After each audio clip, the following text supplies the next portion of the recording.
When we think of Queen Victoria's British soldiers fighting battles in the 19th century, we tend to think of colonial wars in India, China or Africa. But did you know that the first officer killed in action during her long reign actually died in a battle in rural England?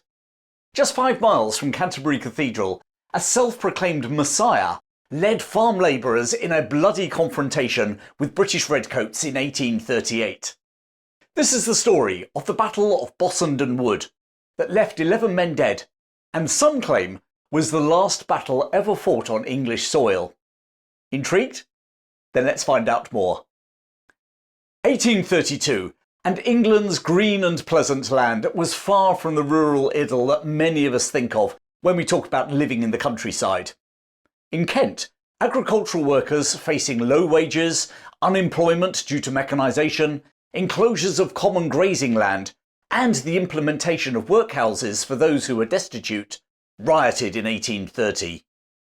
Whilst these so-called Swing Riots, which had spread to other southern counties, had been suppressed by 1832, the sense of resentment and injustice still simmered. And then in late 1832, an eccentric visitor arrived in the ancient city of Canterbury, the county town of Kent. Tall, well-built, with flowing black hair and dressed in outlandish clothes, Count Moses Rothschild not only made heads turn, but he also made people listen too. A fiery and yet entertaining orator, he preached a radical agenda of political reform at a time when government was still in the hands of a minority of property owners, and when the disenfranchised majority were also suffering economic hardship. Having gained an audience with his message of reform, the stranger suddenly announced that he wasn't Count Rothschild at all, but Sir William Percy Honeywood Courtenay, Knight of Malta and heir to the Earl of Devon. Now, this change in name and story didn't seem to faze his adherents in Canterbury. They loved his powerful oratory and his willingness to launch verbal attacks and ridicule on prominent people in the city, not least the Archbishop of Canterbury himself. Later that year, he stood for election to Parliament for the city at the general election. Despite being the anti-establishment figure in an electorate made up of the haves rather than the have-nots, Sir William Courtenay, as he now called himself, garnered 375 votes, 20% of those cast, but way behind his Whig rivals. The following year, his star fell, and it fell dramatically. Early in 1833, he acted as a witness for some local men accused of smuggling and perjured himself in court. The men were found guilty, and Courtenay was sentenced to 7 years in jail. And then, just 3 months into his sentence at Maidstone Jail, a woman appeared at the gates. Ushered into the governor's office, she explained that she had travelled all the way from Cornwall, and that she knew the real identity of Sir William Courtenay. Catherine Thom from Truro claimed that Sir William was not Sir William at all, but her husband, John Nichols Thom, a businessman from Cornwall. Born in St Columb Major in Cornwall in 1799, he had married Catherine in 1821 when he owned a wine merchant's and malting business in the county town of Truro. His mother was placed in the Cornwall Lunatic Asylum in the 1820s, and in 1831 John Thom had also received treatment from a doctor for an attack of insanity. In early 1832 he'd sailed to Liverpool with a cargo of malt, and then he'd vanished. It was only a newspaper article about the trial of the flamboyant character in Canterbury that had brought Mrs. Catherine Thom all the way to Kent. Pointing out both his and his mother's mental health issues, she successfully argued that he was not mentally stable and should never have stood trial. Thus it was that he was moved to Barming Heath Asylum, just to the west of Maidstone in Kent, and there he remained for the next 4 years. And then, in 1837, everything changed. On the 20th of June 1837, 18-year-old Queen Victoria ascended the throne. The law at the time decreed that with the ascension, Parliament was dissolved and a general election needed to be held. During the election campaign, the father of Tom, or Courtenay if you prefer, who was a freehold voter in Truro, offered his vote to the Whig candidate there, in return for him lobbying the Home Secretary and future Prime Minister, Lord John Russell, to release his son. Now, I doubt that his radical son would have approved of such blatant election bribery, but in October 1837 he was released as not a danger to the public. Refusing to return to Cornwall, he spent the next few months staying with a variety of supporters in the area to the west of Canterbury, finally ending up at the farm of John Culver at Bossenden. Once more he started to speak out against social injustice and for political reform, and once more his message found a ready audience. But now he also made a new claim, that he was the reincarnated Jesus Christ. To those who were a tad taken aback by his announcement, he showed marks on his hands supposed to be made by the nails from his crucifixion. His return to earth was proof, or so he said, that he was invulnerable to the swords or muskets of the authorities. During his twilight sermons held in the fields of Kent, he claimed that he could shoot stars out of the sky, and then he would fire a pistol in the air. The amazed audience would gasp as bright particles of stars would descend to the sound of heavenly music.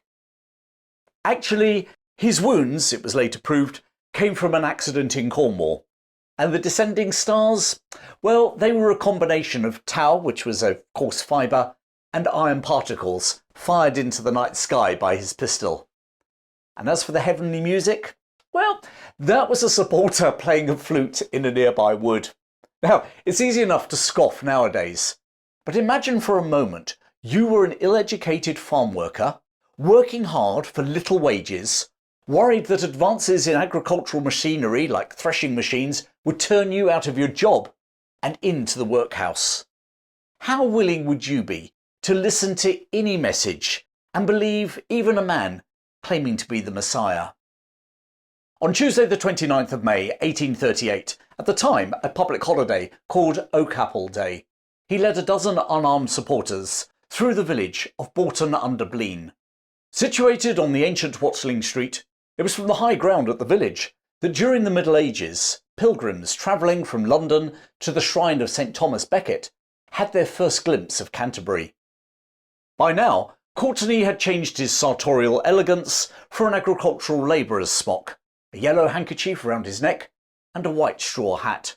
Now, if that sounds comical, then the 2 pistols and a sword stuffed into his belt certainly were not.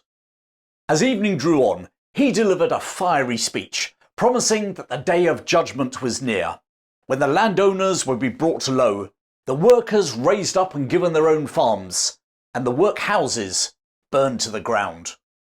The following day, Wednesday the 30th of May, he once more was on the march through the local countryside. Now, mounted on a grey horse, he was followed by a white banner with blue lining with a lion emblazed in the centre. Alongside the banner, another man carried a pole topped with a loaf of bread, which was both a recognised revolutionary sign of good things to come, and also a standard used by army recruiting sergeants. The symbolism was clear. He was intent on recruiting a revolutionary army, and behind him came that army, 50 men now armed with bludgeons. What had possibly appeared the actions and rantings of a crank was now starting to feel something far more dangerous. Having completed a march of 30 miles, his men arrived back at Bossenden Farm in the evening. By now, local landowners were rattled by Courtenay's increasingly violent rhetoric and the menacing appearance of his men. They were also concerned that their labourers were deserting their work to become disciples of the new Messiah. That evening, local magistrate Dr. Poor issued a warrant for the arrest of Courtenay, or Tom, for inciting workers to break their contracts with their employers. It wasn't exactly high treason, but if it got him into prison, that was good enough for them. The next morning, Parish Constable John Mears, along with his brother, Nicholas, and the Deputy Constable, Daniel Edwards, arrived at Bossenden Farm to arrest Courtenay. As they faced up to Courtenay's supporters, most of whom were armed with cudgels and other farming tools, Courtenay himself stormed out of the farmhouse towards them. He asked if they were constables, and both John Mears and his brother said yes. Without another word, Courtenay pulled a pistol from his belt and shot Nicholas Mears at point-blank range. The other two men, momentarily shocked, then turned on their heels and fled. As they did so, the Messiah finished off Nicholas with his sword and another shot from his second pistol. Sir William Courtenay, the Messiah, who up until this moment was seen as a troublesome crank, had now become a cold-blooded murderer. With Courtenay now drilling his men in military fashion and further shots fired at one of their number, the magistrates now sent a warrant to the 45th Regiment of Foot, based 5 miles away in Canterbury, requesting their assistance. Raised in the 1740s, the 45th Regiment of Foot had served in the Peninsular War, fighting at Talavera, Badajoz, Victoria and Toulouse. They were then posted to India on a tour of duty that lasted 20 years, during which time they'd participated in the First Anglo-Burmese War. They'd only returned to England just 2 months ago and were settling into the tranquil settings of England's premier cathedral city, a far cry from the sights, smells, heats and disease of India. Upon receiving the magistrate's warrant at around lunchtime, Major Armstrong of the 45th gathered 100 men and 3 officers and set off westwards along Watling Street towards Bossenden Farm. Now, you might have in your mind's eye a picture of a column of redcoats marching along the old Roman road to deal with a bunch of agricultural workers. Actually, due to the fact that half the day had already gone, Armstrong decided not to waste time marching, but instead bundled all his men into carriages. And thus the magistrates, waiting at the Red Lion pub in the hamlet of Dunkirk, just south of Bossenden Farm, greeted a convoy of carriages containing British soldiers at around 2 p.m. Armstrong immediately decided to encircle Courtenay and his supporters, who numbered just short of 50 men, who by now had retreated into Bossenden Wood, just beyond the farmhouse. Splitting his force, he sent Captain Reid, along with 2 lieutenants and over half his men, up the track to the farmhouse, while he led the remaining men along a lane to the far end of the woodland. As they passed the farmhouse, Reid spread his men out to cover 3 sides of the wood, with Armstrong expected to block the 4th. He then ordered one of his lieutenants, Henry Boswell Bennet, to advance into the wood itself. Bennet, a popular officer in his late 20s, located Courtenay and his men, and emerging from the undergrowth, formed a line facing them. It really wasn't a contest. Battle-hardened redcoats who'd fought in Burma versus a group of farm workers, with only their leader armed with pistols and a sword. But rather than fleeing, Courtenay marched towards Bennet with the same determination he had the constables. And just like on that occasion, as he came close to the army officer, he drew his pistol and shot the officer through the chest. A cry of anger came from the throats of the British redcoats. But at that same moment, Courtenay's men surged towards them. A ragged volley rang out and several of the rebels fell to the ground, amongst them their leader, Sir William Courtenay. Now, if the redcoats had been angered by Lieutenant Bennet's death, it was now the turn of Courtenay's men to be fired up. Before the soldiers could reload, the farm workers were on them. It became a scrum of men using fists, boots, bludgeons and musket butts. Major Armstrong later said he'd never seen a fight like it. Above the noise and chaos, Major Armstrong ordered his men, or at least those not involved in the melee, to fix bayonets. The sound of the bayonets clicking into place suddenly seemed to wake Courtenay's men from their red mists. They broke off the engagement and began to run. Armstrong ordered his bugler to sound the ceasefire and left the special constables and magistrates to chase Courtenay's fleeing supporters. The actual fighting at what became known as the Battle of Bossenden Wood had lasted about 2 minutes. During that time, 60 rounds had been fired by British redcoats on their countrymen. On the ground lay the bodies of Courtenay and 7 of his supporters. The youngest, Stephen Baker, was just 22. The oldest, Edward Rate, 62. Also in the clearing lay Lieutenant Bennet and a special constable, George Catt, who owned a beer shop in nearby Faversham, who was shot through the head, possibly by Courtenay, but more probably by his own side in the crossfire. Bennett's body was taken back to the Red Lion, where it was laid out in an upstairs room.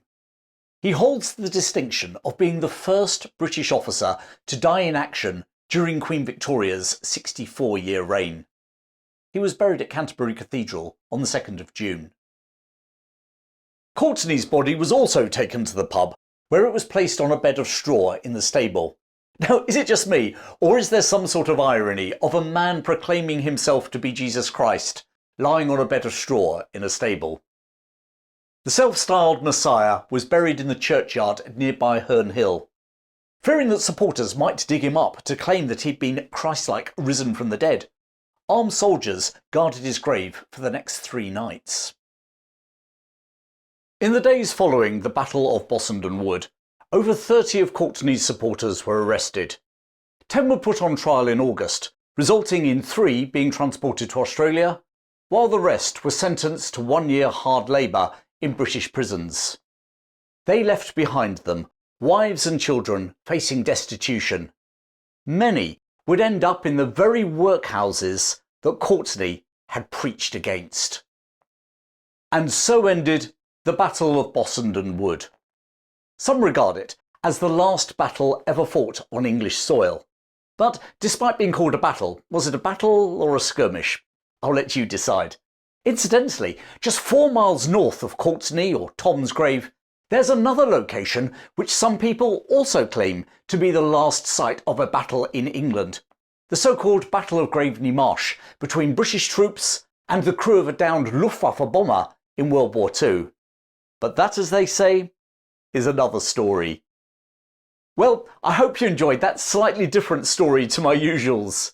Maybe I should tell more stories that actually occurred in these islands, like the Wars of the Roses, the English Civil War, and the Jacobite Risings, for example. What do you think? Please drop me a line in the comments. Thanks for joining me today. I appreciate your support, and I look forward to sharing more stories from British history with you very soon.